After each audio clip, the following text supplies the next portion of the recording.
ਜਿਹੜਾ learning crisis ਆ ਉਹਦੇ ਲੈਵਲ ਤੇ ਕੀ ਪ੍ਰੋਬਲਮ ਆ ਤੇ ਲਰਨਿੰਗ ਆਊਟਕਮ ਦੇ ਲੈਵਲ ਤੇ ਕੀ ਕੀ ਪ੍ਰੋਬਲਮਸ ਨੇ। ਪਿੱਛੇ ਸਭ ਤੋਂ ਇੰਪੋਰਟੈਂਟ ਰਿਪੋਰਟ ਜਿਹੜੀ ਆ ਵਰਲਡ ਬੈਂਕ ਨੇ ਕੱਢੀ ਸੀ, ਜਿਹਦਾ ਸੀ ਬੇਸਿਕਲੀ ਉਹ ਲਰਨਿੰਗ ਤੇ ਸੀ। ਉਹਦਾ ਟਾਈਟਲ ਸੀ learning to realise education's promise, ਵੀ ਜੋ ਅਸੀਂ ਵਾਅਦੇ ਕਰ ਰਹੇ ਹਾਂ ਵੀ ਲਰਨਿੰਗ 'ਚ ਕੀ ਉਹ ਆਊਟਕਮ 'ਚੋਂ ਆਉਂਦੇ ਆ ਜਾਂ ਨਹੀਂ ਆਉਂਦੇ। ਐਜੂਕੇਸ਼ਨ ਬਾਰੇ ਨੈਲਸਨ ਮੰਡੇਲਾ ਦੀ ਇੱਕ ਸਟੇਟਮੈਂਟ ਸੀ, education is most powerful weapon we can use to change the world. ਇਹ ਐਜੂਕੇਸ਼ਨ ਸਭ ਤੋਂ ਮਹੱਤਵਪੂਰਨ ਹਥਿਆਰ ਹੁੰਦਾ ਜਿਹਦੇ ਨਾਲ ਅਸੀਂ ਦੁਨੀਆ ਨੂੰ ਬਦਲ ਸਕਦੇ ਹਾਂ।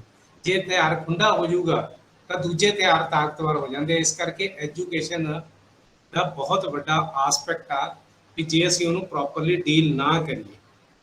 ਇਸੇ ਤਰ੍ਹਾਂ ਬਹੁਤ ਪੁਰਾਣੀ ਇੱਕ ਚਾਈਨਾ ਦੀ ਕਹਾਵਤ ਆ, 7ਵੀਂ ਸਦੀ ਦੀ ਆ, if your plan is for 1 year, ਜੇ 1 ਸਾਲ ਦੀ ਪਲਾਨ ਹੋਵੇ ਤਾਂ ਪਲਾਂਟ ਰਾਈਸ, ਚੌਲ ਬੀਜ ਦਿਓ।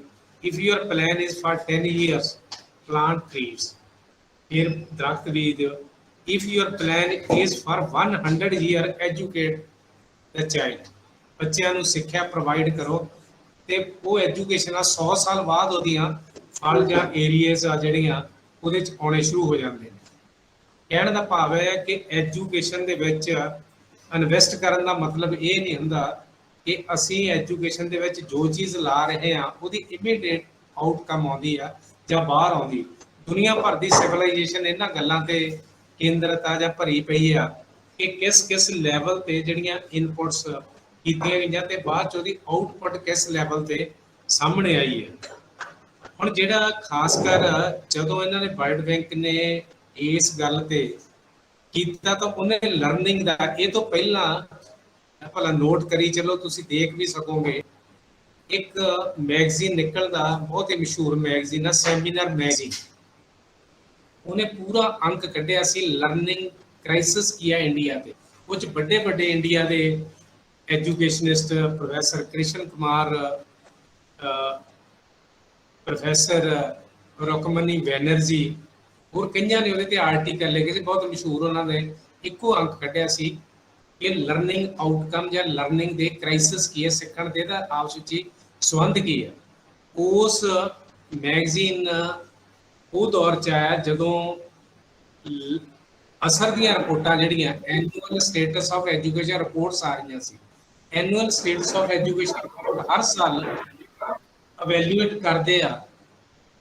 ਉਹ ਇਵੈਲੂਏਟ ਕਰਕੇ ਕਰਦੇ ਆ ਜਿਹਦੀਆਂ ਜਿਵੇਂ ਆਪਾਂ ਇਹ ਟ੍ਰੈਂਡ ਦੇਖਦੇ ਨੇ, ਇਹ ਰਿਪੋਰਟਾਂ ਨੇ ਇਹਦਾ ਟੋਟਲ ਦਾ ਟੋਟਲ ਇਹ ਬੇਸਿਕਲੀ ਲਰਨਿੰਗ ਆਊਟਕਮ ਤੇ ਬੇਸਡ ਆ। ਟ੍ਰੈਂਡਸ ਓਵਰ ਦੀ ਟਾਈਮ 2006 ਤੋਂ 2014 ਤੱਕ ਇਹਦੀ ਇੱਕ ਇਵੈਲੂਏਸ਼ਨ 10 ਸਾਲ ਦੀ ਇਹਨਾਂ ਨੇ 8 ਸਾਲ ਦੀ ਲਗਭਗ ਇਵੈਲੂਏਸ਼ਨ ਕੀਤੀ ਸੀ। ਇਸੇ ਤਰ੍ਹਾਂ ਪਿੱਛੇ 19 ਦੀ ਆਈ, 20 ਦੀ ਆਈ। ਹੁਣ ਜਿਹੜੀਆਂ ਇਹਨਾਂ ਦੇ ਪੈਰਾਮੀਟਰ ਕੀ ਆ ਲਰਨਿੰਗ ਆਊਟਕਮ ਦੇ, ਇਹਨਾਂ ਨੂੰ ਲੈ ਕੇ ਦੁਨੀਆ ਭਰ 'ਚ ਇਸ ਲੈਵਲ ਤੇ ਇੱਕ ਬਹਿਸ ਆ ਜਿਹੜੀ ਛਿੜਦੀ ਰਹਿੰਦੀ ਹੈ। ਫਿਰ ਜਦੋਂ ਇੰਟਰਨੈਸ਼ਨਲ ਗਲੋਬਲੀ ਦੇਖਿਆ ਜਾਂਦਾ ਤਾਂ ਇਹ ਆ ਜਾਂਦਾ ਵੱਖ-ਵੱਖ ਮੁਲਕਾਂ ਦੇ ਲੈਵਲ ਤੇ ਲਰਨਿੰਗ ਆਊਟਕਮ ਕੀ ਆ।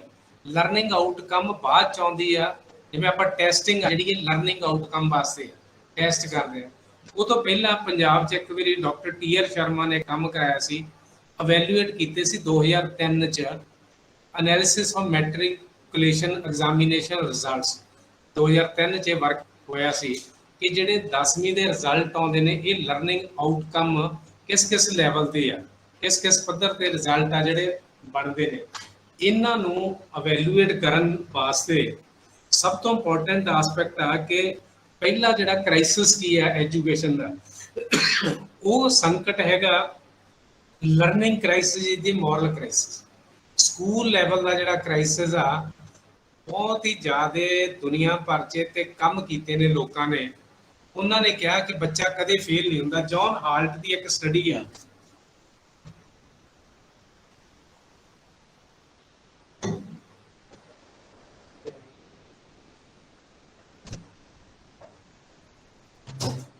ਜੌਨ ਹਾਲਟ ਨੇ ਇੱਕ ਸਟੱਡੀ ਕੀਤੀ ਸੀ, ਬਹੁਤ ਮਸ਼ਹੂਰ ਐਜੂਕੇਸ਼ਨਿਸਟ ਸੀ। ਇਹਦੀ ਕਿਤਾਬ ਵੀ ਆ, ਕਦੇ ਲੈ ਕੇ ਪੜ੍ਹਨੀ ਚਾਹੀਦੀ ਆ। ਇੱਕੋ ਬੰਦਾ ਜਿਹੜਾ ਕਹਿੰਦਾ ਬੱਚਾ ਕਦੇ ਫੇਲ ਨਹੀਂ ਹੁੰਦਾ, ਬੱਚੇ ਅਸਫਲ ਕਿਵੇਂ ਹੁੰਦੇ ਆ। ਇਹ ਟਾਈਟਲ ਸੀ ਇਹਦਾ ਕਿ ਬੱਚੇ ਅਸਫਲ ਕਿਵੇਂ ਹੁੰਦੇ ਆ। ਅਸੀਂ ਉਹਨਾਂ ਨੂੰ ਅਸਫਲ ਕਹਿ ਦਿੰਦੇ ਆ ਇਹ ਬੇਸਿਕਲੀ ਉਹਨਾਂ ਦੀ ਜਿਹੜੀ ਪੋਟੈਂਸ਼ੀਅਲਿਟੀ ਆ ਜਾਂ ਹੋਰ ਆ, ਜਦੋਂ ਉਹਨੂੰ ਮੇਜਰ ਕਰਦੇ ਆ ਅਸੀਂ, ਉਸ ਨੂੰ ਮੇਜਰ ਕਰਨ ਵੇਲੇ ਅਸੀਂ ਇੱਕ ਇਸ ਕਿਸਮ ਦਾ ਆਸਪੈਕਟ ਲਾ ਲੈਂਦੇ ਆ ਕਿ ਬੱਚੇ ਦੇ ਮੈਥ ਚੋਂ ਘੱਟ ਨੰਬਰ ਆ ਗਏ, ਸਾਇੰਸ ਚੋਂ ਘੱਟ ਆ ਗਏ, ਵੱਖ-ਵੱਖ ਲੈਵਲ ਤੇ ਘੱਟ ਨੰਬਰ ਆ ਗਏ। ਉਹਦੇ ਲੈਵਲ ਤੇ ਅਸੀਂ ਕਿਸ ਲੈਵਲ ਤੇ ਇਹ ਅਮਰੀਕਾ ਦੇ ਵਿੱਚ ਸਟੱਡੀਜ਼ ਕੀਤੀਆਂ ਗਈਆਂ, ਪੰਜਾਬੀ 'ਚ ਜਦੋਂ ਉਹਨੂੰ ਟਰਾਂਸਲੇਟ ਕੀਤਾ ਗਿਆ। ਜਿਵੇਂ ਹੁਣ ਬੱਚਾ ਖੁਦ ਹੀ ਸਿੱਖਦਾ ਹੁੰਦਾ, ਇਹਨਾਂ ਨੇ 2 ਬੰਦਿਆਂ ਨੇ ਦੁਨੀਆ 'ਚ ਕੰਮ ਕੀਤਾ ਸੀ, ਇਹਨੇ 'ਚ ਲਿਖਿਆ ਸੀ ਜੇ ਅਸੀਂ ਬੱਚਿਆਂ ਨੂੰ ਬੋਲਣਾ ਸਿਖਾਉਂਦੇ ਹੁੰਦੇ ਤਾਂ ਕਦੇ ਵੀ ਨਹੀਂ ਸਿੱਖ ਸਕਦੇ। ਬੱਚਾ ਖੁਦ ਆਉਂਦਾ, ਉਹਦੇ ਕੋਲੇ ਕੁਝ ਚੀਜ਼ਾਂ ਹੁੰਦੀਆਂ ਨੇ, ਅਸੀਂ ਕੀ ਕਰਦੇ ਹਾਂ, ਅਸੀਂ ਕਹਿੰਦੇ ਟੀਚਰ ਕਹਿੰਦੇ ਵੀ ਅਸੀਂ ਸਿਖਾ ਰਹੇ ਹਾਂ। ਆਲਰੇਡੀ ਬੱਚੇ ਦੇ ਕੋਲੇ ਬਹੁਤ ਕੁਝ ਹੁੰਦਾ, ਉਹਦੇ ਵਿੱਚੋਂ ਕੱਢਣਾ ਹੁੰਦਾ ਐਜੂਕੇਸ਼ਨ ਨੇ, ਉਹਨੂੰ ਸਿਖਾਉਣਾ ਨਹੀਂ ਹੁੰਦਾ। ਜੋ ਉਹਦੇ 'ਚ ਅਸੀਂ ਇੱਕ ਸਪੇਸ, ਇੱਕ ਇਹੋ ਜਿਹਾ ਖੇਤਰ ਦਿੰਦੇ ਹਾਂ, ਉਹਦੇ 'ਚ ਸਿੱਖਦੇ ਨੇ। ਜਿਵੇਂ ਹੁਣ ਕੋਈ ਵਸਤੂਆਂ ਨੇ, ਉਹਦੇ ਬਾਰੇ ਉਹ ਕਹਿੰਦੇ ਵੀ ਉਹਦੇ 'ਚ ਜਿਹੜੇ ਸ਼ਬਦ ਨੇ ਦਿੰਦੇ, ਉਹ ਵੱਖ-ਵੱਖ ਲੈਵਲ ਦੇ ਸ਼ਬਦਾਂ ਦੇ ਪੱਧਰ ਤੇ ਅਸੀਂ ਉਹਨੂੰ ਕਿਸੇ ਨਾ ਕਿਸੇ ਲੈਵਲ ਤੇ ਐਜੂਕੇਟ ਜਦੋਂ ਕਰਦੇ ਆ।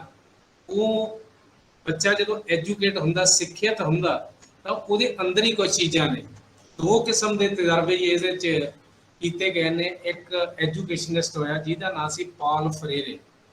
ਉਹ ਕਹਿੰਦਾ ਵੀ ਜਿਹੜੀ ਸਭ ਤੋਂ ਵੱਡਾ ਐਜੂਕੇਸ਼ਨ ਦਾ ਸੰਕਟ ਆ, ਉਹਦੇ 'ਚ ਆ ਜਿਹੜਾ ਬੱਚਾ ਜਿਹੜੇ ਸ਼ਬਦ ਲੈ ਕੇ ਆ ਰਿਹਾ, ਜਿਵੇਂ ਜਿਹੜਾ ਬੱਚਾ ਆਪਣੇ ਕੋਲੇ ਭਾਸ਼ਾ ਲੈ ਕੇ ਆ ਰਿਹਾ, ਜਿਵੇਂ ਉਹਨੇ ਕਿਤਾਬ ਲਿਖੀ ਸੀ ਪੈਡਾਗੋਜੀ ਆਫ ਦੀ ਅਪਰੈਸਡ, ਜਿਹੜਾ ਦਬਿਆ ਹੋਇਆ ਬੱਚਾ ਜਦੋਂ ਸਕੂਲ 'ਚ ਆਉਂਦਾ, ਅਸੀਂ ਉਹਨੂੰ ਘੂਰਨਾ ਸ਼ੁਰੂ ਕਰ ਦਿੰਦੇ, ਤੈਨੂੰ ਬੈਠਣਾ ਨਹੀਂ ਆਉਂਦਾ, ਤੈਨੂੰ ਚੱਲਣਾ ਨਹੀਂ ਆਉਂਦਾ, ਤੈਨੂੰ ਲਿਖਣਾ ਨਹੀਂ ਆਉਂਦਾ। ਉਹਦੇ ਕੋਲੇ ਜੋ ਇਰਦ ਗਿਰਦ ਦੇ ਸ਼ਬਦ ਨੇ, ਉਹਨਾਂ ਨੂੰ ਸਾਰਿਆਂ ਸ਼ਬਦਾਂ ਨੂੰ ਨਾਲ ਲੈ ਕੇ ਆਇਆ ਹੁੰਦਾ। ਉਹਨਾਂ ਨੂੰ ਗਾਂਹ ਅਸੀਂ ਇੱਕ ਰਸਤਾ ਦੇਣਾ ਹੁੰਦਾ, ਉਹਦੀ ਆਪਣੀ ਜ਼ੁਬਾਨ ਆ, ਆਪਣੀ ਭਾਸ਼ਾ, ਆਪਣੀ ਲੈਂਗੁਏਜ ਆ। ਜਿਵੇਂ ਹਿੰਦੁਸਤਾਨ ਆ, ਇਹ 20-30 ਮੁਲਕਾਂ ਦਾ ਮੁਲਕ ਆ।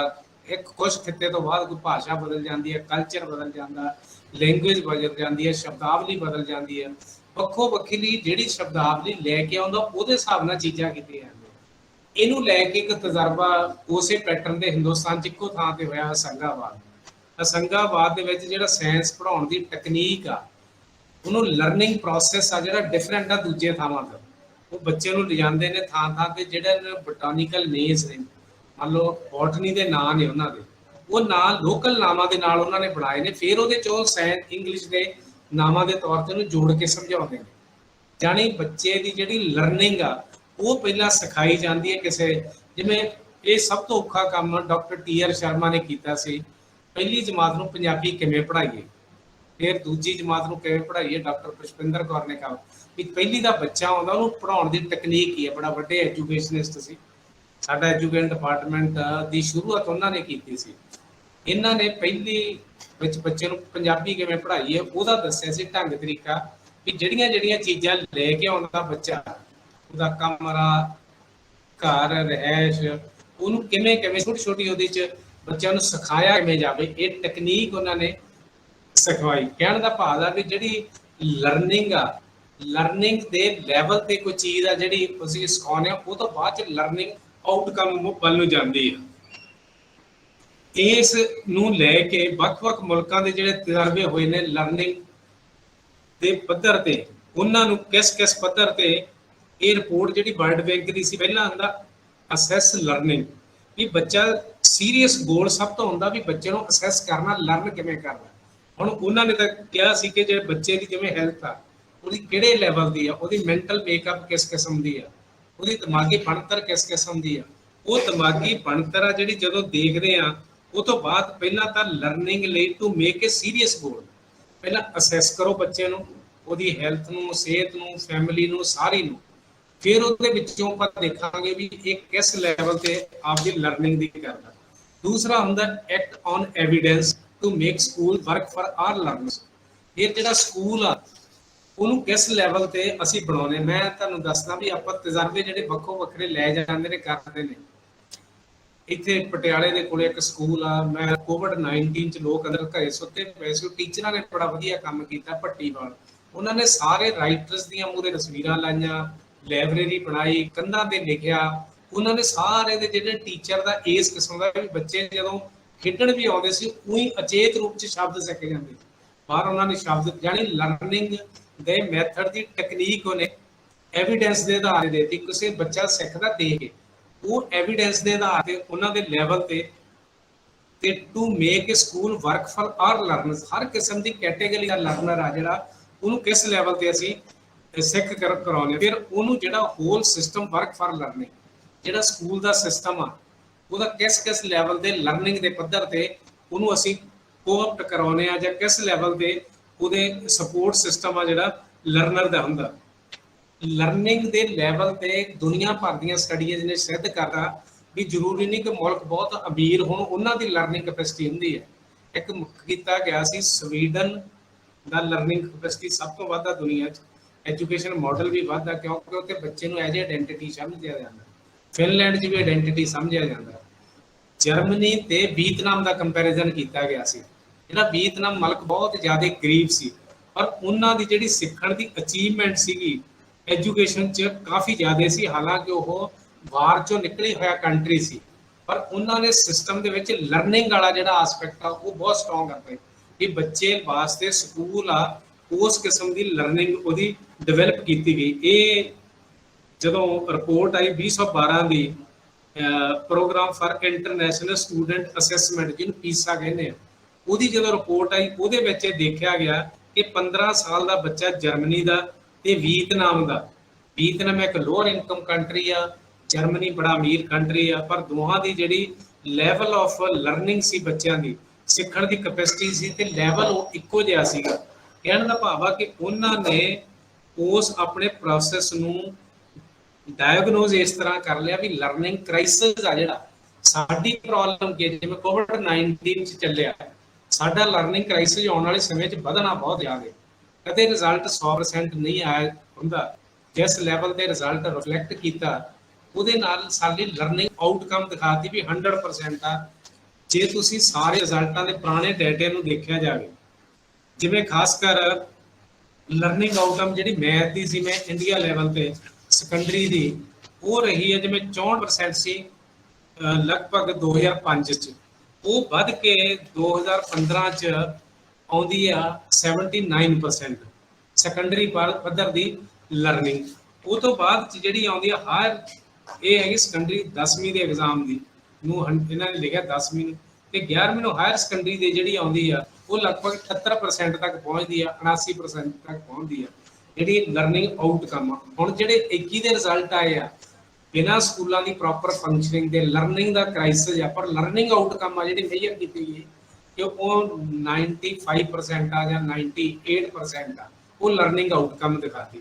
ਲਰਨਿੰਗ ਕ੍ਰਾਈਸਿਸ ਤੇ ਕੋਈ ਵੀ ਨਹੀਂ ਬੋਲਦਾ ਕਿ what type of learning crisis is, ਇਸ ਕਿਸਮ ਦਾ ਲਰਨਿੰਗ ਸੰਕਟ ਆ ਜਿਹੜਾ ਉਹ ਚੱਲਦਾ। ਕਹਿਣ ਦਾ ਭਾਵ ਆ ਅਸੈਸ ਕਰਨੀ ਲਰਨਿੰਗ, ਦੂਸਰਾ ਹੈਗਾ act on evidence all learner ਨੂੰ, ਤੀਸਰਾ ਹੁੰਦਾ ਕਿ ਸਾਰਾ ਸਿਸਟਮ ਆ ਜਿਹੜਾ ਉਹਨੂੰ ਕਿਸ ਲੈਵਲ ਤੇ ਅਸੀਂ ਵਰਕੇਬਲ ਬਣਾਉਂਦੇ ਆ। ਜਿਹੜਾ ਲਰਨਿੰਗ ਕ੍ਰਾਈਸਿਸ ਆ ਉਹਦੀਆਂ ਵੱਖ-ਵੱਖ ਡਾਇਮੈਂਸ਼ਨਸ ਨੇ। ਮਤਲਬ ਜਿਵੇਂ ਹੈਗਾ ਸਾਡੇ ਕੋਲੇ ਕੋਈ ਬੱਚਾ ਸਕੂਲ 'ਚ ਪੜ੍ਹਦਾ, ਉਹਦੇ 'ਚ ਅਸੀਂ ਕੋਰ ਐਸਪੀਰੇਸ਼ਨਸ ਉਹਦੀ ਕਿਹੜੀ ਕਾਹਦੇ ਲਈ ਪੜ੍ਹ ਰਿਹਾ, ਕਿਹੜੀਆਂ ਸਕਿੱਲਸ ਨੇ ਉਹਦੀਆਂ ਡਿਫਰੈਂਟ ਸਕਿੱਲਸ ਆ ਜਿਹੜੀਆਂ ਉਹਦੇ ਨਾਲ ਪ੍ਰੋਡਕਟਿਵ ਲਿਵਿੰਗ ਦੇ ਨਾਲ ਰਿਲੇਟਡ ਹੈ ਜਾਂ ਨਹੀਂ।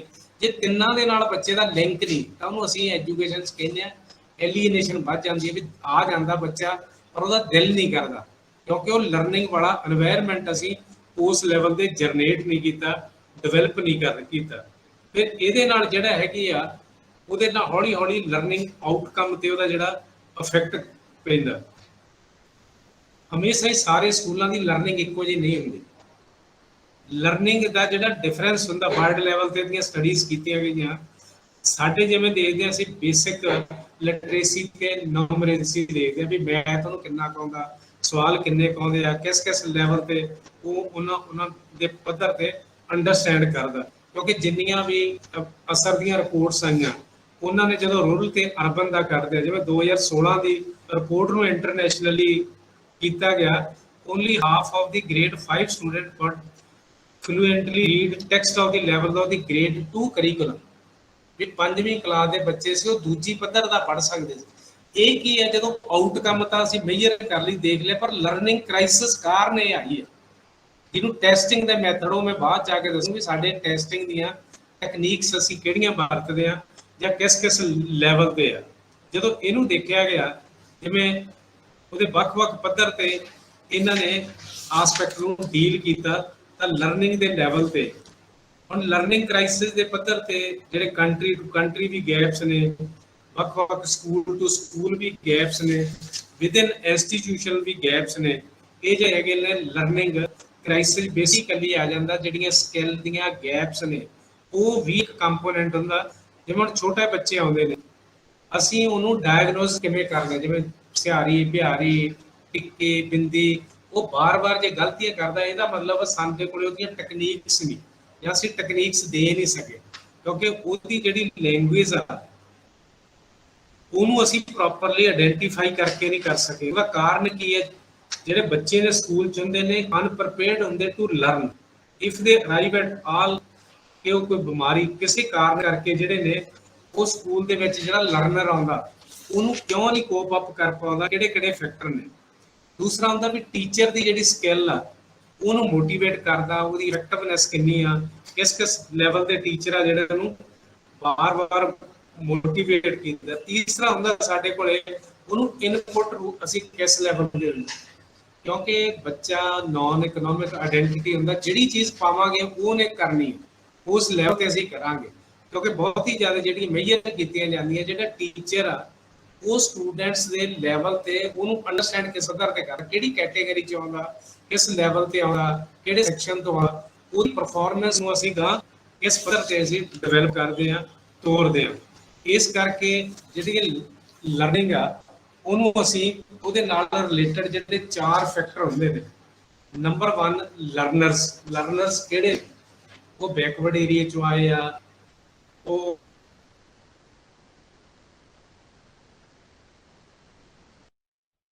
ਪਿੰਡੂ ਖੇਤਰ ਚੋਂ ਆਏ ਨੇ। ਆ ਜਾਂਦਾ ਸਕੂਲ ਦੀ ਮੈਨੇਜਮੈਂਟ ਕਿਸ ਕਿਸਮ ਦੀ ਆ, ਗਵਰਨਮੈਂਟ ਸਕੂਲ ਆ, ਪ੍ਰਾਈਵੇਟ ਸਕੂਲ ਆ, ਸਹੂਲਤਾਂ ਪ੍ਰੋਵਾਈਡ ਕਰਦੀ ਆ ਨਹੀਂ ਕਰਦੀ, ਕਿਸ ਕਿਸ ਲੈਵਲ ਤੇ। ਤੀਸਰਾ ਹੁੰਦਾ ਸਕੂਲ ਇਨਪੁਟਸ ਕਿਸ ਕਿਸਮ ਦੀ, ਵੀ ਸਕੂਲ ਦਾ ਉੱਥੇ ਦਾ ਮਾਹੌਲ ਕਿਹੋ ਜਿਹਾ, ਉਹਦੇ ਚ ਸੋਰਸਸ ਹੈ ਕਿਸ ਕਿਸਮ। ਚੌਥਾ ਜਿਹੜਾ ਬਹੁਤ ਇੰਪੋਰਟੈਂਟ ਕੰਪੋਨੈਂਟ ਆ ਸਭ ਤੋਂ ਇਹਨਾਂ ਚੋਂ ਹੁੰਦਾ ਟੀਚਰਸ, ਵੀ ਲਰਨਰ ਤੇ ਟੀਚਰ ਦੀ ਕੈਲੀਬਰ ਕਿਸ ਕਿਸਮ ਦਾ, ਟੀਚਰ ਦੀਆਂ ਕਿਹੜੇ ਕਿਹੜੇ ਕੰਪੋਨੈਂਟ ਨੇ। ਉਹ 4 ਦੁਨੀਆ ਭਰ ਦੀਆਂ ਜਿਹੜੀਆਂ ਫੀਸਾਂ ਦੀਆਂ ਰਿਪੋਰਟ ਆਉਂਦੀਆਂ ਉਹ ਇਹ ਆਉਂਦੀਆਂ ਨੇ ਕਿ ਜਿਹੜੇ ਸਕੂਲ ਟੀਚਰ ਫੈਮਿਲੀ ਜਦੋਂ ਫੋਕਸ ਕੀਤਾ ਜਾਂਦਾ 4 ਕੰਪੋਨੈਂਟ ਲਰਨਿੰਗ ਦੇ ਲਈ। ਨੰਬਰ 1 ਲਰਨਰਸ ਆ ਜਿਹੜੇ ਸਿਖਿਆਰਥੀ ਆ, ਨੰਬਰ 2 ਸਕੂਲ ਦੀਆਂ ਕਿਹੜੀਆਂ ਇਨਪੁਟ ਨੇ, ਸਕੂਲ ਮੈਨੇਜਮੈਂਟ ਕਿਹੜੀਆਂ ਨੇ, ਤੇ ਟੀਚਰ ਦੀਆਂ ਕਿਹੜੀਆਂ। ਇਹੀ ਜਿਹੜੇ ਵਰਲਡ ਡਿਵੈਲਪਮੈਂਟ ਰਿਪੋਰਟ ਦੀ ਜਿਹੜੀ 2018 ਦੀ ਟੀਮ ਆਈ ਸੀ ਉਹਨੇ ਇਹਨਾਂ ਪੈਰਾਮੀਟਰਾਂ ਨੂੰ ਧਿਆਨ ਚ ਰੱਖ ਕੇ ਹੀ ਇਹਦੇ ਆਧਾਰ ਤੇ ਦੇਖੇ ਸੀਗੇ ਜਿਹੜੇ ਆਸਪੈਕਟ।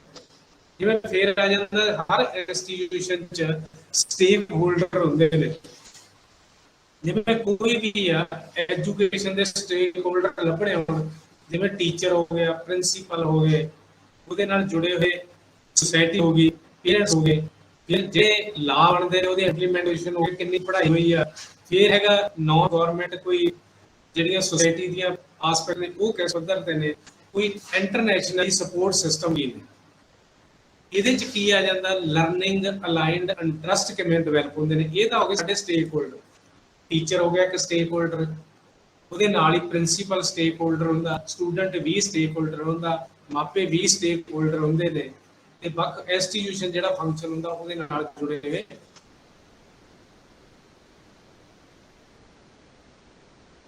ਉਹ ਸਾਰੇ ਸਟੇਕ ਹੋਲਡਰ ਆ ਜਾਂਦੇ ਨੇ।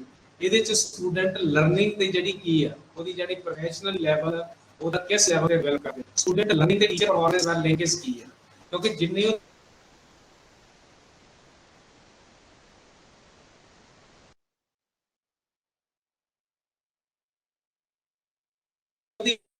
ਲਰਨਿੰਗ ਵਧੂਗੀ ਤੁਹਾਡੀ ਆਵਾਜ਼ ਨਹੀਂ ਆ ਰਹੀ, ਦੀ ਪਰਫਾਰਮੈਂਸ ਤੇ ਦੇ ਕਾਰਨ ਸਾਰਾ ਇਫੈਕਟ ਹੁੰਦਾ। ਫਿਰ ਹੈਗਾ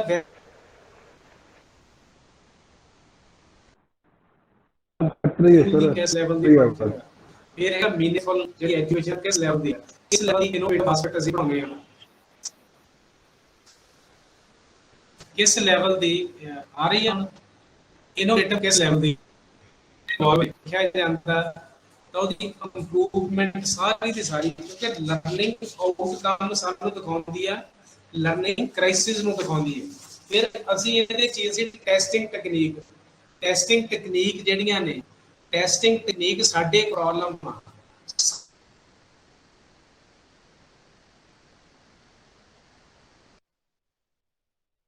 ਸਾਰੀ ਦੁਨੀਆ 'ਚ ਐਜੂਕੇਸ਼ਨ ਦੇ ਮਾਡਲਾਂ 'ਚ ਸਾਡਾ ਵੱਖਰਾ ਸਾਡੀ ਇੱਕੋ ਹੀ ਟੈਸਟਿੰਗ ਟੈਕਨੀਕ ਸੀ ਕੁਛ ਤਾਂ ਜਨਰਲ ਅਸੀਂ ਜਦੋਂ ਵੈਲਿਊਏਟ ਕਰਨਾ ਉਦੋਂ ਤੱਕ ਹੋ ਸਕਦੀ ਹੈ ਪਰ ਟਾਈਮ ਟੂ ਟਾਈਮ ਜਿਹੜੇ ਟੀਚਰਸ ਪੜ੍ਹਾ ਰਹੇ ਨੇ ਉਹਨਾਂ ਦੀਆਂ ਟੈਸਟਿੰਗ ਟੈਕਨੀਕਸ ਕੀ ਸਭ ਤੋਂ ਇੰਪੋਰਟੈਂਟ ਟੈਸਟਿੰਗ ਟੈਕਨੀਕ ਟੀਚਰ ਕੋਲ ਉਹ ਬੱਚੇ ਪੜ੍ਹਾ ਰਿਹਾ ਉਹ ਗੱਲ ਦੀ ਮੈਂਟਲ ਮੇਕਅਪ ਕਿੰਨੀ ਆ ਕਿਸ ਲੈਵਲ ਦੇ ਉਹ ਆਸਪੈਕਟ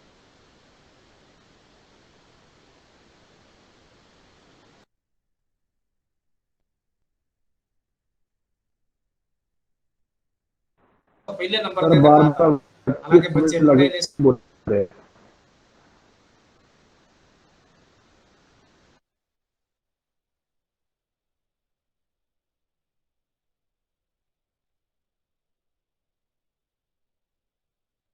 क्योंकि लर्निंग बारे हाले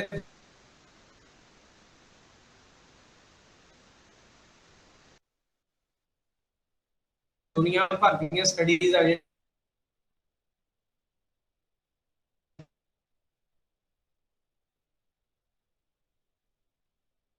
वापस हो जाता है टीचर ਨੂੰ ਵੈਲਿਊਏਟ ਕਰਨਾ ਸੀ ਸਾਡੀ ਟੈਕਨੀਕ ਸੀ ਮੋਬਾਈਲ ਮੈਥਡੋਲੋਜੀ ਦੀ ਟੈਕਨੀਕ ਸੀ ਆਨਲਾਈਨ ਦੇ ਬੱਚਾ ਲਰਨ ਕਰਦਾ ਡਾਇਰੈਕਟ ਉਹਦਾ ਇੰਟਰੈਕਸ਼ਨ ਇਹੀ ਸੀ ਕਿ ਕੀ ਬੱਚਾ ਲਿਖ ਰਿਹਾ ਕਿਸ ਲੈਵਲ ਦੇ ਥੋੜੀ ਬਹੁਤੀ ਜਿਵੇਂ ਜਦੋਂ 2010 ਦੀ ਆਈ ਤਾਂ ਸਾਡਾ ਜਿਹੜਾ ਨੰਬਰ ਸੀ 74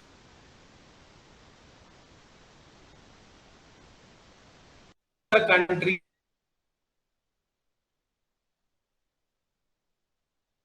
ਨੂੰ ਵੈਲਿਊਏਟ ਕੀਤਾ ਗਿਆ ਅਫਰੀਕਨ ਕੰਟਰੀ ਸੀ India scored 37 out of the 2009-10 PISA test PISA ਵਾਲਿਆਂ ਨੇ ਜੋ ਲਏ ਸੀਗੇ ਕਿਉਂਕਿ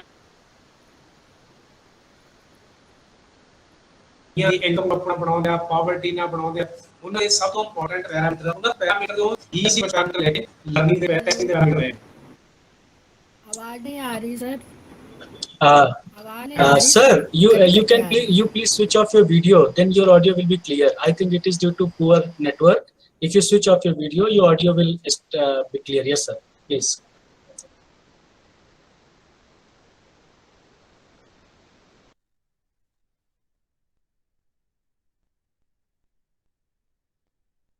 Hello. हाँ जी सर हाँ जी सर हाँ जी सर हाँ जी सर हाँ जी सर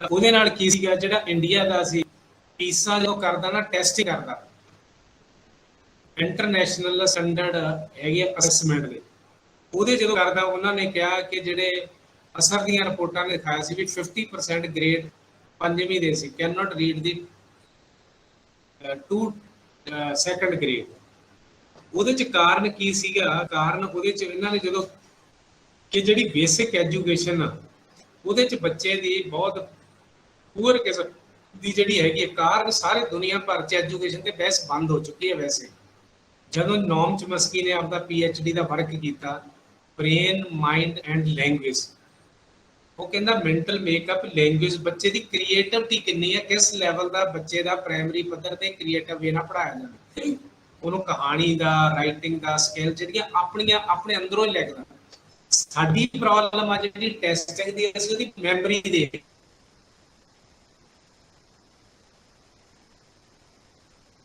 ਇਹਦੇ ਯਾਦਾਸ਼ਤ ਦੇਖਦੇ ਉਹ ਜਿਹੜੀ ਯਾਦਾਸ਼ਤ ਦੇਖਦੇ ਟੈਸਟਿੰਗ ਦਾ ਮੈਥਡ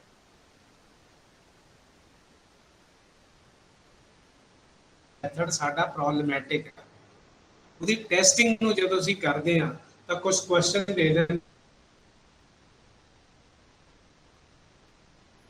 आवाज नहीं आ रही सर आवाज नहीं आ रही ਉਹਦੇ ਆਧਾਰ ਤੇ ਦੇਖਦਾ ਮੈਮਰੀ ਦਾ ਲੈਵਲ ਦੇਖਦੇ ਉਹਦੀ ਆਪਣੇ ਢੰਗ ਨਾਲ ਲਿਖੀ ਹੋਈ ਚੀਜ਼ ਆ ਉਹਨੂੰ ਅਸੀਂ ਮੇਜਰ ਹੀ ਨਹੀਂ ਕਰਦੇ ਇਸ ਕਰਕੇ ਉਹ ਬੱਚੇ ਜਿਹੜਾ ਹਸਪਤਾਲ ਲੈਵਲ ਦੇ ਉਹ ਪ੍ਰੋਪਰ ਮੇਜਰ ਕਰ ਸਕਦੇ ਜਿਵੇਂ ਸੀ ਹਾਈ ਪਰਫਾਰਮਿੰਗ ਕੰਟਰੀ ਵੀ ਰੱਖੇ ਹਨ ਹਾਈ ਪਰਫਾਰਮਿੰਗ ਕੰਟਰੀ A ਰੱਖੇ ਲੋ ਪਰਫਾਰਮਿੰਗ ਕੰਟਰੀ C ਰੱਖੇ ਸਾਡਾ ਕੰਟਰੀ ਤੀਸਰੇ ਨੰਬਰ ਤੇ ਆਇਆ ਸੀ ਜਿਹੜੇ ਈਵਨ ਕੀ ਆ ਜਿਹੜੇ ਟੌਪ ਦੇ ਕੰਟਰੀ ਗਏ ਉਹਦੇ ਚ ਕਿਊਬਾ ਦਾ ਨਾਮ ਨੰਬਰ ਆਇਆ ਪੀਰੂ ਦਾ ਨੰਬਰ ਆਇਆ ਨੰਬਰ 3 ਸਵੀਡਨ ਦਾ ਤਾਂ ਚਲੋ ਕਾਫੀ ਉੱਪਰ ਨੰਬਰ ਚ ਲੈ ਗਿਆ ਨੰਬਰ 4 ਆਇਆ ਸਾਡੇ ਕੋਲੇ ਕਿਊਬਾ ਤੋਂ ਬਾਅਦ ਇਹਦਾ ਆਇਆ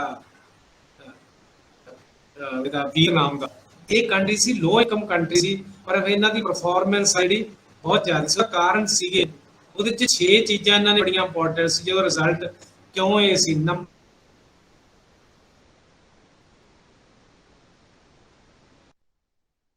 1 ਸੋਸ਼ੋ ਇਮੋਸ਼ਨਲ ਜਿਹੜਾ ਆਸਪੈਕਟ ਆ ਬਹੁਤ ਇੰਪੋਰਟੈਂਟ ਲਿਆ ਜਾ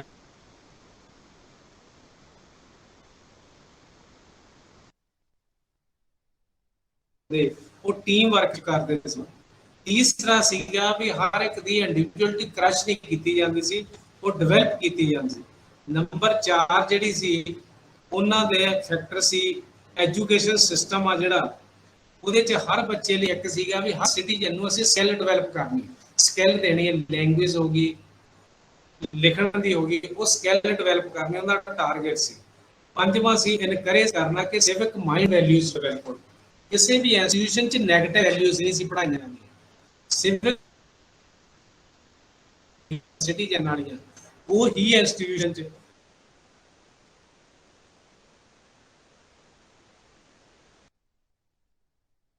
ਉਹਨਾਂ ਚ ਕੋਹੇਸਿਵਨੈਸ ਬਹੁਤ ਸੀ, ਇੱਕ ਦੂਜੇ ਦੇ ਸਬਜੈਕਟ ਦੀ, ਟੀਚਰ ਦੀ ਰਿਸਪੈਕਟ।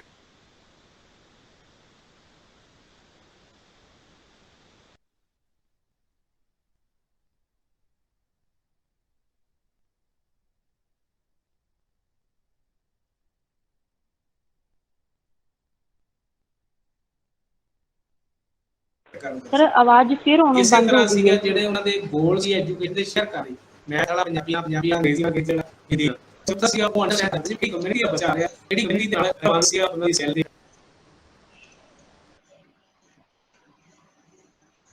ਹੁਣ ਆ ਰਹੀ ਹੈ ਡਾਕਟਰ ਸਾਹਿਬ ਤੁਹਾਡੀ ਆਵਾਜ਼ ਕਲੀਅਰ ਨਹੀਂ ਆ ਰਹੀ।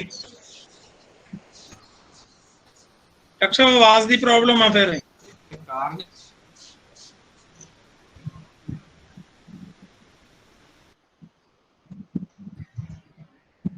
ਆਵਾਜ਼ ਬਹੁਤ ਮੱਧਮ ਹੈ ਸਰ, ਘੱਟ ਹੈ ਤੁਹਾਡੀ।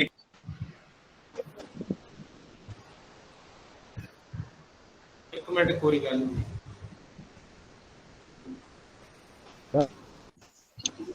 Please join Samo.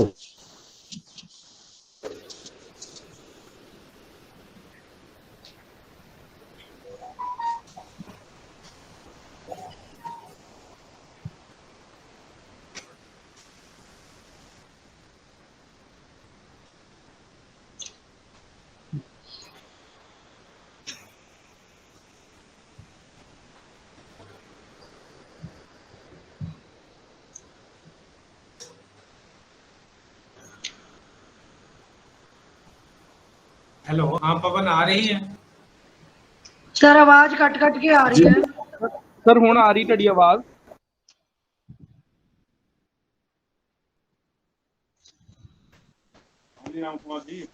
सर तुहाडे वाईफाई दी रेंज दी प्रॉब्लम लग रही है सर। भाई मैं मोबाइल ते भी जोड़ रहा, मोबाइल ते देखना, मेरे मोबाइल ते जुड़िया मैं।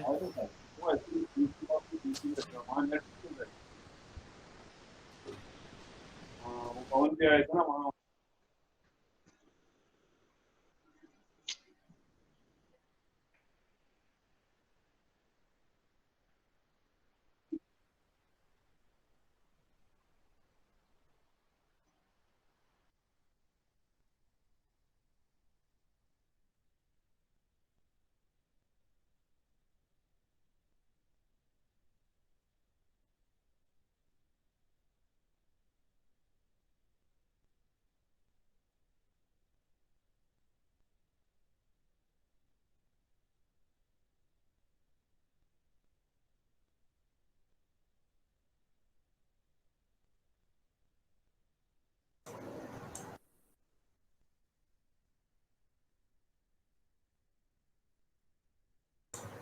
हेलो,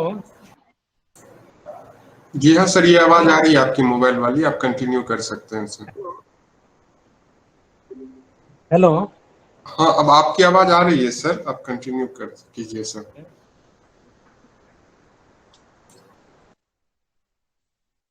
हेलो, हाँ जी सर आ रही तुहाडी आवाज। हेलो, हेलो, आपकी आवाज आ रही है सर।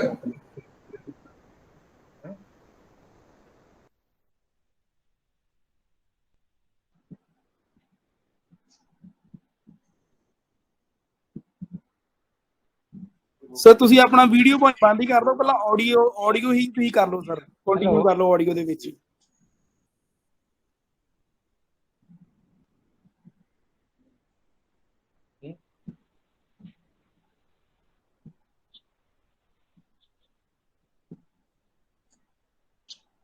हेलो हेलो ਹਾਂਜੀ ਡਾਕਟਰ ਸਾਹਿਬ ਆ ਰਹੀ ਆਵਾਜ਼, ਤੁਸੀਂ ਕੰਟੀਨਿਊ ਕਰੋ ਸਰ। हेलो ਉਹਨਾਂ ਨੂੰ ਸਾਡੀ ਨਹੀਂ ਆ ਰਹੀ, ਉਹਨਾਂ ਦਾ ਸਪੀਕਰ ਉਹ ਕਿਆ ਹੈ।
ਸਰ ਹੁਣ ਵੀ ਆਵਾਜ਼ ਨਹੀਂ ਆ ਰਹੀ।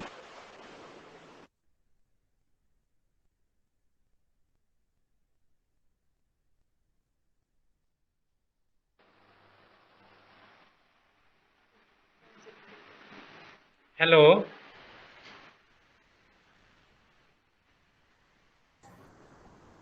हेलो ਹਾਂਜੀ हाँ जी ਹੁਣ सर, आई आप कंटिन्यू कर सकते हैं सर, आप आ रही है आपकी आवाज। अभी आ रहे। सर आप कंटिन्यू करिए प्लीज। आ रही है पवन आवाज? हाँ जी सर, आ रही है सर। हाँ जी सर, आ रही है जी। ਦੱਸੋ ਸਰ।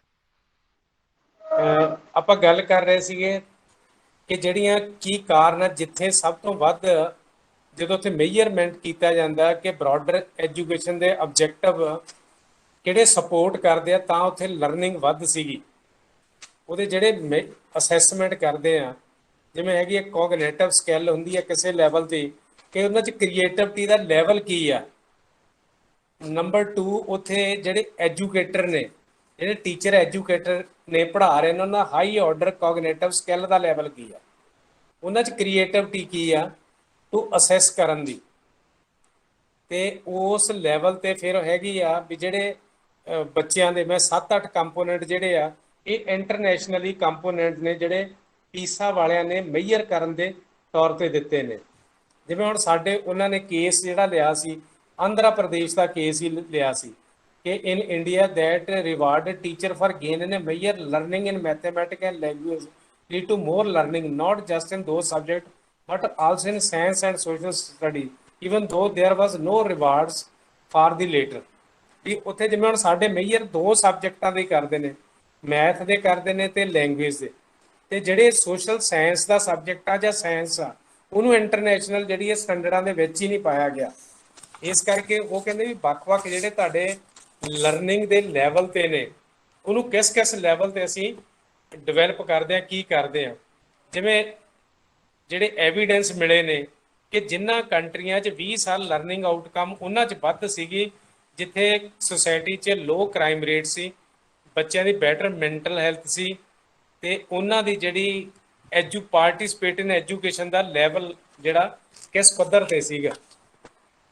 ਹੁਣ ਇਹ ਆਪਾਂ ਦੱਸੇ ਸੀਗੇ ਤੁਹਾਨੂੰ ਜਿਹੜੀਆਂ ਲਰਨਿੰਗ ਦੇ ਉਹਨਾਂ ਨੇ ਆਸਪੈਕਟ ਦਿੱਤੇ ਸੀ, ਜਾਨੀ school input, learners, teacher, school management ਦੇ ਪੱਧਰ ਤੇ ਕੀ ਆ। ਫਿਰ ਇਹਨੂੰ ਤਿਆਰ ਕਿਵੇਂ ਕੀਤਾ ਜਾਂਦਾ, ਤਿਆਰ ਲਈ ਵੱਖ-ਵੱਖ ਪੱਧਰ ਤੇ ਕਿ ਜਿਹੜਾ ਬੱਚਾ ਵਾ ਉਹਨੂੰ ਅਸੀਂ ਕਿਸ ਪੱਧਰ ਦੀ ਉਹਦੀ ਸਟਿਮੂਲੇਸ਼ਨ ਦਾ ਲੈਵਲ ਕੀ ਆ, ਉਹਦੀ ਕੇਅਰ ਕਿੰਨੀ ਕਰਦੇ ਆ, ਇੰਸਟੀਟਿਊਸ਼ਨ ਉਹਨੂੰ ਕਿਸ ਲੈਵਲ ਤੇ ਸਪੋਰਟ ਕਰਦਾ। ਦੂਸਰਾ ਹੈਗਾ ਸੀਗਾ ਕਿ ਜਿਹੜੀ ਸਕੂਲ ਦੇ ਵਿੱਚ ਬੱਚੇ ਦੀ ਉਹਨੂੰ ਬੂਸਟ ਕਰਨ ਦੀ ਕੈਪੈਸਿਟੀ ਕਿੰਨੀ ਕਰ, ਯਾਨੀ ਮੋਟੀਵੇਟ ਕਰਦੇ ਆ ਉਹਨੂੰ, ਇੰਟਰਵੀਨ ਕਿੰਨੀ ਕਰ ਲਿਆ ਤੇ ਉਹਦੀ ਲਰਨਿੰਗ ਡਿਵੈਲਪ ਕਿੰਨੀ ਕਰਦੇ ਆ। ਤੀਸਰਾ ਸੀ ਜਿਹੜੀਆਂ ਉਹਦੀਆਂ ਸਕਿੱਲਸ ਨੇ, ਬੇਸਿਕ ਸਕਿੱਲ ਆ, ਜਾਨੀ ਰੈਮੀਡੀਅਲ ਜਿਹੜੀਆਂ ਬਿਫੋਰ ਫਰਦਰ ਐਜੂਕੇਸ਼ਨ ਟ੍ਰੇਨਿੰਗ ਉਹ ਕਿਸ ਦੀਆਂ। ਇਹਦੇ ਲਈ ਹੈਗਾ ਜਿਹੜੇ ਵੱਖ-ਵੱਖ ਮੁਲਕਾਂ ਨੇ ਤਾਂ ਜਦੋਂ ਲਰਨਿੰਗ ਆਊਟਕਮ ਨਿਕਲਦੀ ਆ, ਜਦੋਂ ਟੈਸਟਿੰਗ ਕਰਦੇ ਆ ਉਹਦਾ ਕੰਮ ਮਤਲਬ ਹੁੰਦਾ ਅਸੀਂ ਲਰਨਿੰਗ ਕ੍ਰਾਈਸਿਸ ਨੂੰ ਇੰਪਰੂਵ ਕਰਨਾ। ਸਾਡੀ ਪ੍ਰੋਬਲਮ ਕੀ ਆ ਕਿ ਅਸੀਂ ਲਰਨਿੰਗ ਕ੍ਰਾਈਸਿਸ ਨੂੰ ਇੰਪਰੂਵ ਨਹੀਂ ਕਰਦੇ, ਅਸੀਂ ਲਰਨਿੰਗ ਆਊਟਕਮ ਦੇ ਆਧਾਰ ਤੇ ਖੁਸ਼ ਹੋ ਜਾਂਦੇ ਆ, ਉਹਦੇ ਤੇ ਹੀ ਆਪਣੇ ਆਪ ਨੂੰ ਮਹਾਨ ਸਮਝਦੇ ਆ। ਜਾਨੀ ਅਸੀਂ ਜੇ ਉਹ ਲਰਨਿੰਗ ਆਊਟਕਮ ਦੀ ਪ੍ਰੋਬਲਮ ਆਈ ਆ ਤਾਂ ਲਰਨਿੰਗ ਇਨਪੁਟ ਦਾ ਜਿਹੜਾ ਇਸ਼ੂ ਆ ਉਹ ਕਿਸ ਲੈਵਲ ਤੇ ਆ। ਅਸੀਂ ਜਾਨੀ ਇਫੈਕਟਿਵ ਟੀਚਰ ਟ੍ਰੇਨਿੰਗ ਨੂੰ ਕਿਵੇਂ ਡਿਜ਼ਾਈਨ ਕਰਦੇ, ਬਾਰ-ਬਾਰ ਜਿਹੜੀਆਂ ਅਸੀਂ ਉਹਦੇ ਟੀਚਰ ਦੇ ਲੈਵਲ ਤੇ ਜਿਹੜੀਆਂ ਪੈਡਾਗੋਜੀਕਲ ਟੈਕਨੀਕਸ ਕਿਵੇਂ ਯੂਜ਼ ਕਰਦੇ। ਜਿਵੇਂ ਤੁਸੀਂ ਮੇਰੇ ਸਾਹਮਣੇ 59 ਟੀਚਰਸ ਹੋ, 59 ਵੱਖ-ਵੱਖ ਸਟੇਟਾਂ 'ਚੋਂ, ਤੁਹਾਡੇ ਕੋਲੇ ਵੱਖੋ ਵੱਖਰੇ ਤਜਰਬੇ ਨੇ, ਕਿਉਂਕਿ ਤੁਸੀਂ ਜਿਹੜੀ ਲੈਂਗੁਏਜ ਆ ਇੱਕ ਲੈਂਗੁਏਜ ਤੋਂ ਦੂਜੀ ਲੈਂਗੁਏਜ ਨੂੰ ਜਦੋਂ ਪੜ੍ਹਾਉਂਦੇ ਹੋ ਸਮਝਾਉਂਦੇ ਹੋ ਤਾਂ ਉਹਦੇ ਵੱਖ-ਵੱਖ ਲੈਵਲ ਤੇ ਤੁਸੀਂ ਉਹਨੂੰ ਕੋਆਪਟ ਕਰਦੇ ਹੋ, ਉਹਨੂੰ ਸਮਝਦੇ ਹੋ, ਸਮਝਾਉਂਦੇ ਹੋ, ਉਹਦੇ ਆਸਪੈਕਟ ਨੂੰ ਡੀਲ ਕਰਦੇ ਹੋ। ਇਸੇ ਤਰ੍ਹਾਂ ਸਾਡੇ ਕੋਲੇ ਆ ਜਾਂਦਾ ਕਿ ਜਿਹੜੀਆਂ ਇਫੈਕਟਿਵ ਟੀਚਰ ਟ੍ਰੇਨਿੰਗ ਤੋਂ ਸੈਕੰਡ ਆਉਂਦਾ keep learners from falling behind to point where they can not catch up, target teaching to the level of the student. ਹੁਣ ਟੀਚਰ ਦਾ ਇੱਕ ਟਾਰਗੇਟ ਹੁੰਦਾ ਵੀ ਸਟੂਡੈਂਟ ਨੂੰ ਕਿਹੜੇ ਲੈਵਲ ਤੇ ਲੈ ਕੇ ਜਾਣਾ, ਜੇ ਉਹ ਟਾਰਗੇਟ ਨਹੀਂਗਾ ਤਾਂ ਉਹਦੇ ਲੈਵਲ ਤੇ ਇੰਪਰੂਵਮੈਂਟ ਨਹੀਂ ਹੁੰਦੀ। ਇਹਦੇ ਲਈ ਫਿਰ ਟੀਚਰ ਨੂੰ ਮੋਟੀਵੇਸ਼ਨ ਕਿੰਨਾ ਮਿਲਦਾ, ਉਹਨੂੰ ਇਨਸੈਂਟਿਵ ਕਿਸ ਲੈਵਲ ਤੇ ਮਿਲਦੇ ਆ, ਯਾਨੀ ਹਰ ਥਾਂ ਤੇ ਜਿਹੜੇ ਆਸਪੈਕਟ ਨੂੰ ਅਸੀਂ ਇਸ ਪੱਧਰ ਤੇ ਡੀਲ ਕਰਦੇ ਆ ਸਕੂਲ ਦੇ। ਫਿਰ ਹੈਗਾ ਐਡੀਸ਼ਨਲ ਇਨਪੁਟਸ, ਜਿਵੇਂ ਹੁਣ ਨਵੀਂ ਟੈਕਨੋਲੋਜੀ ਆ ਗਈ, ਕੰਪਿਊਟਰ ਆ ਗਿਆ, ਤਾਂ ਉਹਦੇ 'ਚ ਕਿਸ ਲੈਵਲ ਤੇ ਅਸੀਂ ਇਹਨੂੰ ਟੈਕਨੀਕ ਨੂੰ ਕਿਵੇਂ ਯੂਜ਼ ਕਰਦੇ ਆ, ਕਿਸ ਲੈਵਲ ਤੇ ਨਵੀਂ ਜਿਹੜਾ ਟੈਕਨੋਲੋਜੀ ਆਈ ਆ ਕਰੰਟ ਸਿਸਟਮ 'ਚ ਉਹਦਾ ਇੰਪੈਕਟ ਬਹੁਤ ਜ਼ਿਆਦਾ ਪੈ ਰਿਹਾ, ਕਿਉਂਕਿ ਬੱਚੇ ਦੀ ਜਿਹੜੀ ਸਕਿੱਲ ਲਿਖਣ ਵਾਲੀ ਆ ਉਹਦੇ ਤੇ ਇੰਪੈਕਟ ਪੈਣ ਦਾ ਮਤਲਬ ਆ ਕਿ ਉਹ ਐਜ਼ ਏ ਲੰਬੇ ਦੌਰ ਤੇ ਉਹਦੀ ਮੈਮਰੀ ਤੇ ਇਫੈਕਟ ਪੈ ਰਿਹਾ, ਉਹਦੀ ਲਿਖਣ ਦੀ ਸਕਿੱਲ ਨਾਲ ਉਹਦੀ ਮੈਮਰੀ ਦਾ ਅਸਰ ਅੰਦਾਜ਼ ਕਰ ਰਿਹਾ। ਇਹ ਜਿਹੜੇ ਹੈਗੇ ਆ ਹੋਲ ਸਿਸਟਮ ਨੂੰ ਅਸੀਂ ਲਰਨਿੰਗ ਦੇ ਪੱਧਰ ਤੇ ਕਿਵੇਂ ਕਿਹੜੇ ਫਿਰ ਅਸੀਂ ਮੈਟ੍ਰਿਕਸ ਕਿਵੇਂ ਬਣਾਉਣੇ। ਮੈਟ੍ਰਿਕਸ ਹੁੰਦੀ ਆ ਸਾਡਾ ਸਕੂਲ ਆ, ਸਕੂਲ ਦੇ ਵਿੱਚ ਵੱਖ-ਵੱਖ ਸਬਜੈਕਟ ਪੜ੍ਹਾਏ ਜਾਂਦੇ ਆ, ਜਿੱਥੇ ਲੈਂਗੁਏਜ ਦੀ ਕਮਜ਼ੋਰੀ ਆਊਗੀ ਉਹਦਾ ਸਾਰਿਆਂ ਤੇ ਇੰਪੈਕਟ ਆਊ, ਇੰਗਲਿਸ਼ ਤੇ ਵੀ ਆਊ, ਮੈਥ ਤੇ ਵੀ ਆਊਗਾ, ਸਾਰੀਆਂ ਤੇ। ਜਿਹੜੀ ਮਦਰ ਟੰਗ ਆ ਜਾਂ ਜਿਹੜੀ ਵੀ ਲੈਂਗੁਏਜ ਆ ਦੂਜੀ ਲੈਂਗੁਏਜ ਨੂੰ ਸਪੋਰਟ ਕਰਦੀ ਹੁੰਦੀ ਆ। ਜੇ ਇੱਕ ਲੈਂਗੁਏਜ ਦੀ ਪ੍ਰੋਬਲਮ ਆ ਗਈ ਤਾਂ ਉਹਦੇ ਹਿਸਾਬ ਨਾਲ ਦੂਜੀ ਲੈਂਗੁਏਜ ਦਾ ਇਫੈਕਟ ਆ ਜਿਹੜਾ ਉਹਦਾ ਇਫੈਕਟ ਪੈਣਾ ਹੀ ਪੈਣਾ ਵਾ। ਇਸ ਕਰਕੇ ਕਿ ਜਿਹੜੀ ਅਸੀਂ ਲਰਨਿੰਗ ਦੇ ਪੱਧਰ ਤੇ ਆ, ਜਿਵੇਂ ਸਾਡੇ ਬਹੁਤ ਜ਼ਿਆਦਾ ਆਸਪੈਕਟ ਜਿਹੜੇ ਦੁਨੀਆ ਭਰ ਦੀਆਂ ਸਟੱਡੀਜ਼ ਆਉਂਦੀਆਂ ਕਿ ਸਿਵਲ ਸੁਸਾਇਟੀ ਉਹਦੇ ਲਈ ਲਰਨਿੰਗ ਨੂੰ ਕਿਵੇਂ ਇੰਪਰੂਵ ਕਰਦੀ ਆ, ਜਿਹੜੇ ਪੀਅਰ ਗਰੁੱਪ ਹੋ ਗਏ ਜਾਂ ਕਮਿਊਨਿਟੀ 'ਚ ਕਿਵੇਂ ਪਾਰਟਿਸਿਪੇਟ ਕਰਦੀਆਂ, ਜਿਹੜੇ ਅਦਰ ਐਕਟਰਸ ਨੇ, ਜਿਹੜੇ ਪ੍ਰਾਈਵੇਟ ਪਲੇਅਰਸ ਹੋ ਗਏ ਜਾਂ ਸਟੇਟ ਦੀ ਸਪੋਰਟ, ਉਹ ਕਿਸ ਲੈਵਲ ਤੇ ਇੰਸਟੀਟਿਊਸ਼ਨ ਦੇ ਪੱਧਰ ਤੇ ਆਉਂਦੀਆਂ ਨੇ। ਇਹ ਆਸਪੈਕਟ ਬੇਹੱਦ ਮਹੱਤਵਪੂਰਨ ਆ ਕਿ ਤੁਹਾਡੇ ਕੋਲੇ ਲਰਨਿੰਗ ਵਾਲਾ ਆਸਪੈਕਟ ਕਿੰਨਾ ਸਟਰੋਂਗ ਆ, ਉਹਦੇ ਨਾਲ ਲਰਨਿੰਗ ਆਊਟਕਮ ਟੈਸਟਿੰਗ ਜਿਹੜੀ ਹੁੰਦੀ ਆ, ਟੈਸਟਿੰਗ ਦੀਆਂ ਟੈਕਨੀਕਸ ਸਾਡੇ ਕੋਲੇ ਪੁਰਾਣੀਆਂ ਟੈਕਨੀਕਸ ਨੇ, ਕਿਉਂਕਿ ਅਸੀਂ ਲਰਨਿੰਗ ਆਊਟਕਮ ਨੂੰ ਅਸੀਂ ਦੇਖਦੇ ਜਦੋਂ 1990 ਚ ਡੈਕਲੇਰੇਸ਼ਨ ਹੋਇਆ, ਅੱਜ ਤੋਂ ਲਗਭਗ 30 ਸਾਲ ਪਹਿਲਾਂ, ਉਹਨੇ ਬੜਾ ਵਧੀਆ ਲਰਨਿੰਗ ਆਊਟਕਮ ਤੇ ਉਦੋਂ ਨੇ ਡੈਕਲੇਰੇਸ਼ਨ 'ਚ ਕਿਹਾ ਸੀ ਕਿ ਅਸੀਂ ਕਿਸੇ ਨਾ ਕਿਸੇ ਪੱਧਰ ਤੇ ਜਿਹੜੀ ability, reasoning, knowledge, skill, value, ਉਹ ਬੇਸਿਕ ਐਜੂਕੇਸ਼ਨ 'ਚ ਕਿੰਨੇ ਪੱਧਰ ਤੇ ਇਨਪੁਟ ਦਿੰਦੇ ਆ। ਤੇ ਇਹ ਡਾਕਰ ਫਰੇਮਵਰਕ ਕਹਿੰਦੇ ਨੇ ਇਹਨੂੰ, ਜਿਹੜਾ 2000 ਦੇ ਵਿੱਚ ਲਿਖਿਆ ਗਿਆ ਸੀ, ਇਹਦੇ ਤੇ ਵਰਕਆਊਟ ਕੀਤਾ ਗਿਆ ਸੀ। ਉਹਨੇ 'ਚ ਇਹ ਜਿਹੜੀ ਹੈਗੀ ਆ ਰਿਪੋਰਟ, ਜਿਹਨੂੰ 2018 ਜਿਹਦੇ ਤੇ ਬੇਸਡ ਮੈਂ ਆਪਣੀ ਗੱਲ ਕੀਤੀ ਆ, ਇਹਨੇ ਕਿਹਾ ਲਰਨਿੰਗ ਕ੍ਰਾਈਸਿਸ ਦੀ ਸਿਚੁਏਸ਼ਨ ਇਸ ਲੈਵਲ ਤੇ ਕਿਉਂ। ਉਹਨੇ 3 ਪੁਆਇੰਟ ਫਾਰਮੂਲਾ ਵੀ ਦਿੱਤਾ ਸੀ। ਨੰਬਰ 1, ਅਸੈਸ ਕਰਨੀ ਚਾਹੀਦੀ ਹੈ ਲਰਨਿੰਗ ਦੀ ਕਿ ਉਹਦੇ 'ਚ ਗੋਲ ਤਾਂ ਨਹੀਂ ਮਿਸਿੰਗ, ਕਿਉਂ ਉਹ ਕ੍ਰਾਈਸਿਸ ਆ। ਨੰਬਰ 2, ਐਵੀਡੈਂਸ ਬਣਾਉਣੇ ਚਾਹੀਦੇ ਆ ਕਿ ਸਕੂਲ ਨੂੰ ਵਰਕੇਬਲ ਕਿਵੇਂ ਬਣਾਇਆ ਜਾਵੇ ਤਾਂ ਕਿ ਲਰਨਿੰਗ ਇੰਪਰੂਵ ਹੋਵੇ। ਤੀਸਰਾ ਹੈ ਜਿਹੜੇ ਇਹਦੇ ਨਾਲ ਜੁੜੇ ਹੋਏ ਐਕਟਰਸ ਨੇ, ਇਨੋਵੇਸ਼ਨ ਦੇ ਹੋ ਗਏ, ਕਲਾਸਰੂਮ ਹੋ ਗਏ, ਉਹ ਕਿਵੇਂ ਜੋੜੇ ਜਾਣ। ਇਹ 3 ਚੀਜ਼ਾਂ ਜਿਹੜੀਆਂ ਰਿਪੋਰਟਸ ਆਈਆਂ, ਇਹਨੇ ਬਾਅਦ 'ਚ ਜਿਹੜੀਆਂ ਪ੍ਰਥਮ ਨੇ ਆਪਣੇ ਪੱਧਰ ਤੇ ਇਹਦੇ 'ਚੋਂ ਕੁਝ ਚੀਜ਼ਾਂ ਕੱਢੀਆਂ ਗਈਆਂ ਸੀ। ਹਾਲਾਂਕਿ ਸਾਡੇ ਕੋਲ ਇੱਕੋ ਹੀ ਚੀਜ਼ ਪੈਰਾਮੀਟਰ ਆ, ਮੈਜ਼ਰ ਕਰਦਾ ਕਿ ਅਸੀਂ ਮਾਸ ਲੈਵਲ ਦੀ ਐਜੂਕੇਸ਼ਨ ਦੇਣੀ ਹੈ, 90% ਨੂੰ ਪੜ੍ਹਾਉਣਾ ਹੀ ਪੜ੍ਹਾਉਣਾ। ਰਾਈਟ ਟੂ ਐਜੂਕੇਸ਼ਨ 'ਚ ਇਹ ਚੀਜ਼ ਲੈ ਕੇ ਆਂਦੀ, ਪਰ ਅਸੀਂ ਕੁਆਲਿਟੀ ਤੇ ਲਰਨਿੰਗ ਦੇ ਕ੍ਰਾਈਸਿਸ ਨੂੰ ਡੀਲ ਅੱਜ ਤੱਕ ਵੀ ਨਹੀਂ ਕੀਤਾ, ਜਿਹਦੇ ਕਰਕੇ ਸਾਡਾ ਸਾਰੇ ਦਾ ਸਾਰਾ ਇੰਪੈਕਟ ਐਜੂਕੇਸ਼ਨ ਦਾ ਲਰਨਿੰਗ ਆਊਟਕਮ ਤੇ ਰਹਿੰਦਾ। ਤੇ ਅਸੀਂ ਕੁਆਂਟੀਟੀ ਨੂੰ ਮੈਜ਼ਰ ਕਰਦੇ, ਕੁਆਲਿਟੀ ਨੂੰ ਮੈਜ਼ਰ ਨਹੀਂ ਕਰਦੇ, ਕਿਸ ਲੈਵਲ ਤੇ ਅਸੀਂ ਕਿੰਨੀ ਕੁਆਲਿਟੀ ਦੇ ਵਿੱਚ ਅਸੀਂ ਐਜੂਕੇਸ਼ਨ ਪ੍ਰੋਵਾਈਡ ਕਰਨੀ ਆ, ਕਿਹੜੇ ਲੈਵਲ ਤੇ ਐਜੂਕੇਸ਼ਨ ਨੂੰ ਅਸੀਂ ਉਹਦੇ ਲਰਨਿੰਗ ਦੇ ਆਸਪੈਕਟ ਨੂੰ ਡੀਲ ਕਰਨਾ। ਇਸ ਨੂੰ ਲੈ ਕੇ ਹੀ ਜਦੋਂ ਨੈਸ਼ਨਲ ਕਰਿਕੂਲਮ ਫਰੇਮਵਰਕ 2005 ਬਣਿਆ, ਉਹਨੇ ਵੀ ਕੁਐਸਚਨ ਸੀਗਾ, ਇੱਕ ਪੇਪਰ ਦਾ ਕੋਰ ਉਹਦਾ ਕੁਐਸਚਨ ਸੀ ਐਗਜ਼ਾਮੀਨੇਸ਼ਨ ਰਿਫਾਰਮ ਦਾ, ਟੈਸਟਿੰਗ ਦਾ। The core of the examination system is the exam paper ਕਿਹਾ ਸੀ ਉਹਨੇ। These are the wording in national curriculum framework 2005। ਹੁਣ ਜਿਹੜਾ ਨੈਸ਼ਨਲ ਕਰਿਕੂਲਮ ਫਰੇਮਵਰਕ 2020 ਬਣਨਾ, ਉਹ ਪਤਾ ਨਹੀਂ ਬਣੂ ਜਾਂ ਨਹੀਂ। ਇਹਨਾਂ ਨੇ ਕਹਿ ਤਾ ਵੀ ਆਪਣੇ ਢੰਗ ਨਾਲ, ਉਹਦੇ ਤੇ ਬੜੇ ਸਾਲ ਲੱਗੇ, 32 ਗਰੁੱਪ ਬਣੇ ਸੀ। ਉਹਨੇ ਜਦੋਂ ਐਗਜ਼ਾਮੀਨੇਸ਼ਨ ਨੂੰ ਕਿਹਾ the core of the testing system is the exam paper, ਅਸੀਂ ਐਗਜ਼ਾਮ ਪੇਪਰ ਲੈਂਦੇ ਹਾਂ, ਇਹ testing system. This may seem almost a ਮਤਲਬ ਜਿਹਦੇ ਰੌਟ ਲਰਨਿੰਗ ਰੱਟਾ ਵਾਲੀ ਆ। Actually quality of the examination paper ਆ ਜਿਹੜੇ, ਉਹ ਸੀਰੀਅਸਲੀ ਪ੍ਰੋਬਲਮੈਟਿਕ ਆ। These are the wording written in national curriculum framework 2005 under the title of paper examination reform 2005। ਇਹ ਜਿਹੜੇ ਸੀਗੇ ਫਿਰ ਵੀ ਉਹਨਾਂ ਨੇ ਕਿਸ ਲੈਵਲ ਤੇ ਆਸਪੈਕਟ ਨੂੰ ਉਹਨੂੰ ਡੀਲ ਕੀਤਾ ਸੀਗਾ ਕਿ ਕਿਵੇਂ ਇਹ ਇਸ਼ੂ ਆ ਜਿਹੜਾ ਸਾਡਾ ਖੜਾ ਹੋਇਆ ਟੈਸਟਿੰਗ ਦਾ ਸਿਸਟਮ ਪ੍ਰੋਬਲਮੈਟਿਕ ਕਿਵੇਂ ਆ, ਕਿਸ ਪੱਧਰ ਤੇ ਆ। ਇਸੇ ਤਰ੍ਹਾਂ ਜਿਹੜਾ ਸੀ ਅਗਲਾ ਆਸਪੈਕਟ ਸੀ ਕਿ ਜਿਹੜੀਆਂ ਬਾਤ ਕੀ ਹੈ ਲਰਨਿੰਗ ਆਊਟਕਮ ਦੇ ਲੈਵਲ ਤੇ, ਜਦੋਂ ਅਸੀਂ ਕਿਸੇ ਲੈਵਲ ਤੇ ਅਸਰ ਦੀਆਂ ਰਿਪੋਰਟਸ ਬਾਰੇ ਵੀ ਮੈਂ ਗੱਲ ਕਰ ਲਈ, ਨੇਚਰ ਆਫ ਲਰਨਿੰਗ ਕੀ ਆ, ਲਰਨਿੰਗ ਮੇਜਰ ਕਿਵੇਂ ਕੀਤੀ ਜਾਂਦੀ ਹੈ, ਇੰਡੀਵਿਜੂਅਲ ਤੇ ਸਕੂਲ ਦੀ ਲਰਨਿੰਗ ਦਾ ਲੈਵਲ ਕੀ ਆ, ਕਿਸ ਪੱਧਰ ਦੇ ਫੈਕਟਰ ਜਿਹੜੇ ਨੇ। ਫਿਰ ਅੱਗੇ ਸਾਡੇ ਅਸੈਸਮੈਂਟ ਕਰਨ ਦੇ ਟੂਲਸ ਕਿਹੜੇ ਯੂਜ਼ ਕਰਦੇ ਹਾਂ ਅਸੀਂ, ਉਹਦੀ ਵੈਲਿਡਿਟੀ ਕਿਵੇਂ ਆ, ਅਸੀਂ ਮੇਜਰ ਕਿਵੇਂ ਕਰਦੇ, ਸਾਡੇ ਕੋਲ ਜਨਰਲੀ ਮੇਜਰ ਕਰਨ ਦੇ ਢੰਗ ਤਰੀਕੇ ਜਿਹੜੇ ਅਸੀਂ ਕੋਆਪਟ ਕਰ ਲੈਂਦੇ ਹਾਂ। ਇਸੇ ਤਰ੍ਹਾਂ ਕੰਮ ਕੀਤਾ ਸੀ ਇੱਕ ਪ੍ਰੋਫੈਸਰ ਕ੍ਰਿਸ਼ਨ ਕੁਮਾਰ, ਉਹਨਾਂ ਦਾ ਬੜਾ ਵੱਡਾ ਕੰਮ ਸੀ।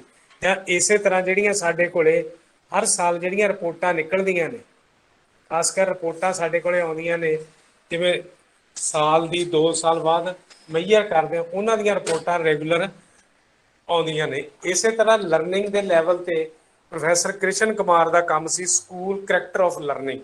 ਇਹ ਸਕੂਲ ਦਾ ਜਿਹੜਾ ਕਰੈਕਟਰ ਆ ਉਹ ਕਿਸ ਕਿਸਮ ਦਾ ਲਰਨਿੰਗ ਨੂੰ ਪ੍ਰਭਾਵਿਤ ਕਰਦਾ, ਉਹਦੇ ਲੈਵਲ ਤੇ ਕਿਸ ਪੱਧਰ ਤੇ ਅਸਰ ਅੰਦਾਜ਼ ਕੀਤਾ ਜਾਂਦਾ। ਫਿਰ ਇਸੇ ਤਰ੍ਹਾਂ ਇੱਕ ਵਰਕ ਹੋਇਆ ਸੀ ਜਿਹੜਾ ਪੰਜਾਬੀ 'ਚ ਵੀ ਟਰਾਂਸਲੇਟ ਹੋਇਆ ਸੀ ਕਿ ਅਸੀਂ ਜਿਹੜੀ ਸਿੱਖਿਆ ਨੂੰ ਜੇ ਕਿਰਿਆਤਮਕ ਆਸਪੈਕਟ ਨਾਲ ਨਹੀਂ ਜੋੜਦੇ, ਜਿਹੜੀ ਉਹਦਾ ਪਹਿਲੂ ਆ ਕਿਰਿਆਤਮਕ ਲੈਵਲ ਦਾ, ਉਹਨੂੰ ਕਿਸ ਪੱਧਰ ਤੇ।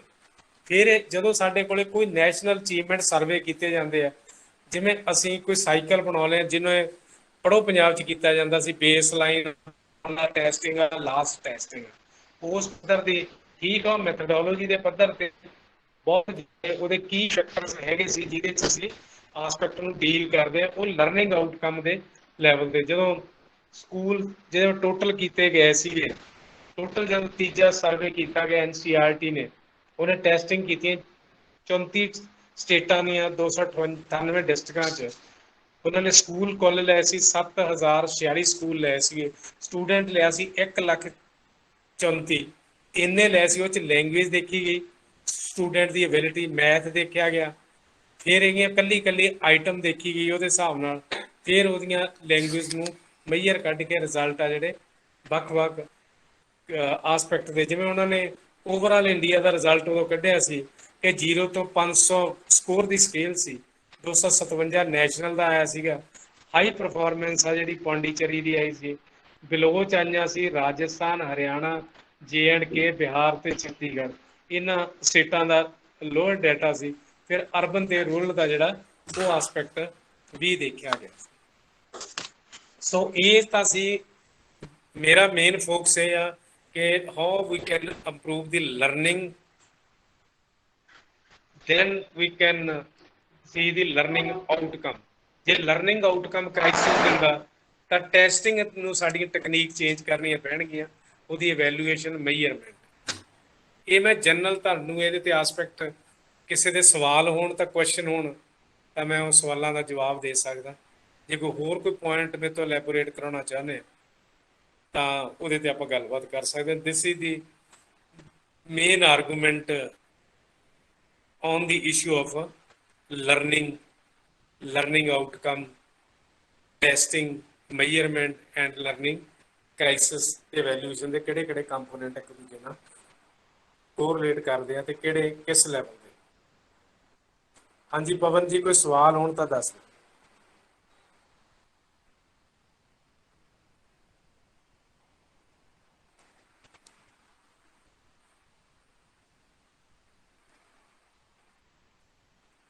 ਕੋਈ ਕੁਐਸਚਨ ਹੋਣ ਤਾਂ ਸਵਾਲ